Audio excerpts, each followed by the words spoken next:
கடலூர் மாவட்டத்தில் குடிநீர் தட்டுப்பாட்டை போக்க வலியுறுத்தி பொதுமக்கள் காலி குடங்களுடன் மாவட்ட ஆட்சியர் அலுவலகத்தில் ஆர்ப்பாட்டத்தில் ஈடுபட்டதால் பரபரப்பு ஏற்பட்டது. கடலூர் மாவட்டம் குறிஞ்சிப்பாடி அருகே உள்ள கல்லாங்குளம் பகுதி பொதுமக்கள் இன்று கடலூர் மாவட்ட ஆட்சியர் அலுவலகத்தில் காலி குடங்களுடன் போராட்டத்தில் ஈடுபட்டனர்.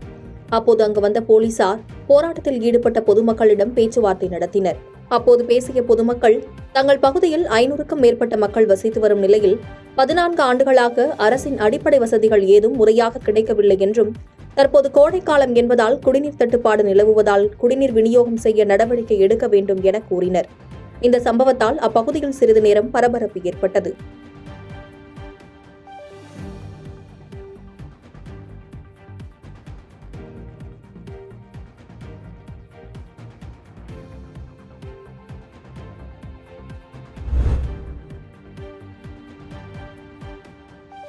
மதுரையில் கழிவுநீர் மற்றும் மழைநீரால் குளம் போல் காட்சியளிக்கும் திருப்பரங்குன்றம் கோவில் நிலத்தால் பொதுமக்களுக்கு டெங்கு பரவுவதாக குற்றச்சாட்டு வைத்துள்ளனர். மதுரை வில்லாபுரத்தில் உள்ள மீனாட்சி நகரில் அமைந்துள்ள வெங்கடாச்சல தெருவில் திருப்பரங்குன்றம் கோவிலுக்கு சொந்தமான நிலத்தில் கோவில் நிர்வாகம் ஒழுங்காக பராமரிப்பு பணிகள் மேற்கொள்ளாததால் 20க்கும் மேற்பட்ட தெருக்களிலிருந்து மழைநீர் கழிவுநீர் ஒன்றாக சேர்ந்து இங்கு வருவதாக அப்பகுதி மக்கள் குற்றச்சாட்டு வைத்துள்ளனர். இதனால் தெருவாசிகள் இரவு நேரங்களில் தங்கள் வீட்டை விட்டு வெளியே வர முடியாமல் தவித்து வருகின்றனர். மேலும் டெங்கு, டைபாய்டு காய்ச்சல், பாம்பு, பூச்சிக்கடிகளால் பாதிப்படைந்து லட்சக்கணக்கில் மருத்துவமனைக்கு செலவு செய்துள்ளதாக குற்றம் சாட்டுகின்றனர். எனவே இங்கு தண்ணீர் தேங்க விடாமல் சரி செய்து கிராம மக்களை பாதுகாக்க வேண்டும் என கோரிக்கை வைத்துள்ளனர்.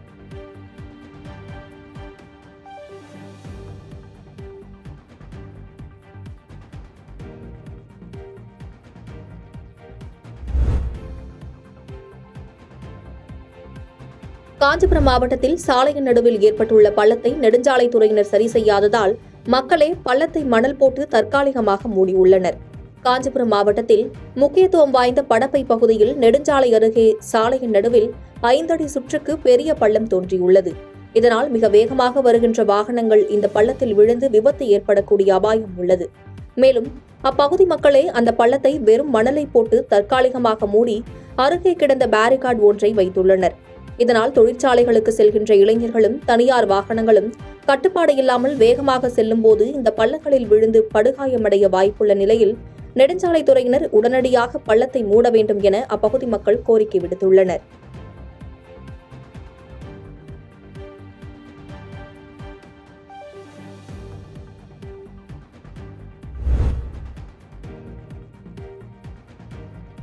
ஓமலூர் ஒழுங்குமுறை விற்பனை கூடத்தில் தேசிய அளவிலான மின்னணு கொப்பரை ஏலம் நடைபெற்றது. சேலம் மாவட்டம் ஓமலூர் ஒழுங்குமுறை விற்பனை கூடத்தில் தேசிய அளவிலான மின்னணு கொப்பரை ஏலம் நடைபெற்றது. இதில் 29 விவசாயிகள் முதல் தரம் மற்றும் 2ஆம் தரம் என 70 வகையான எண்ணெய் புழித்திறன் கொண்ட கொப்பரையை விற்பனைக்கு கொண்டு வந்திருந்தனர். தேசிய அளவில் நடைபெற்ற இந்த மின்னணு கொப்பரை ஏலத்தில் 4,53,442 ரூபாய்க்கு வாங்கினர். இந்த ஏலத்தில் கொப்பரை ரூபாய் முதல் 24.33 பைசா வரை விலை உயர்ந்து விற்பனையானதால் விவசாயிகள் மத்தியில் மகிழ்ச்சியை ஏற்படுத்தியுள்ளது.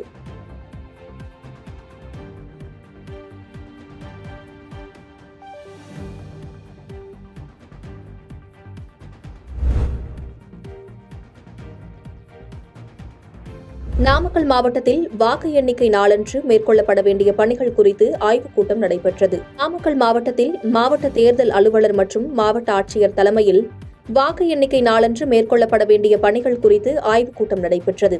இந்த கூட்டத்தில் வாக்கு எண்ணிக்கை பணிகளில் ஈடுபட உள்ள பணியாளர்களுக்கு சிறப்பு பயிற்சி வழங்கப்பட்டது. மேலும் இந்த கூட்டத்தில் அரசு அதிகாரிகள், அரசு அலுவலர்கள் என பலரும் கலந்து கொண்டனர். பாதகம் செய்பவரை கண்டால் நாம் பயங்கொள்ளலாகாது பாப்பா, மோதி மிதித்து விடு பாப்பா, அவர் முகத்தில் உமிழ்ந்து விடு பாப்பா.